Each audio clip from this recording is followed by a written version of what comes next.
Government middle school lower و ترال کشمیر میں آج سالانہ دن کے حوالے سے ایک تقریب کا انعقاد کیا گیا، جس میں ایم ایل اے ترال رفیق احمد نائک مہمان خصوصی کے بطور موجود رہے، جبکہ علاقے کی معزز شخصیات اور بچوں کے والدین بھی پروگرام میں شرکت فرمائیں۔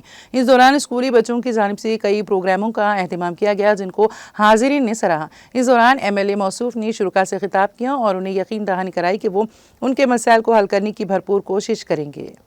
اس لورو جاگل جو مڈل اسکول ہے، ان کا اینول ڈے تھا۔ انہوں نے مجھے دعوت دی تھی کہ آپ بھی یہاں آئیں تاکہ ان کے چند مطالبات ہوتے ہیں اسکولوں میں۔ آپ جانتے ہیں کہ ایم ایل ایز کا کام ہی ہوتا ہے کہ جہاں پہ بھی اسکولز ہوں، ہاسپٹلز ہوں یا کوئی سیک پرابلم ہو تو وہ حل کرنے کی کوشش۔ میرا دل بہت خوش ہوا جب یہاں بچوں نے نعت شریف اپنی زبان، میٹھی زبان سے اور توتلی زبان سے، تو ہمارے دل خوش ہے۔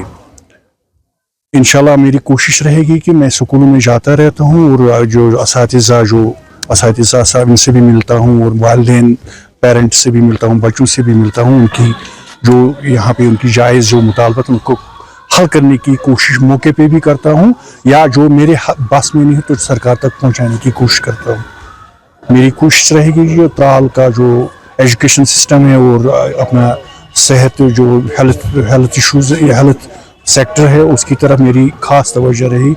اس سال میں آپ کو بتاؤں، میں نے اپنی سی ڈی ایف سے اچھی خاصی رقم دی ہے اسکول ایجوکیشن کو، خاص کر اسمارٹ بورڈز اور دوسرا ان کو بلڈنگز کے حوالے سے۔ ہیلتھ میں بھی میرا اچھا خاصا سی ڈی ایف رہا ہے، پی ایچ اے میں بھی کوشش رہے گی میری، جتنی دیر میں یہاں ایم ایل اے رہوں ایجوکیشن کی طرف میری خاص توجہ رہے گی۔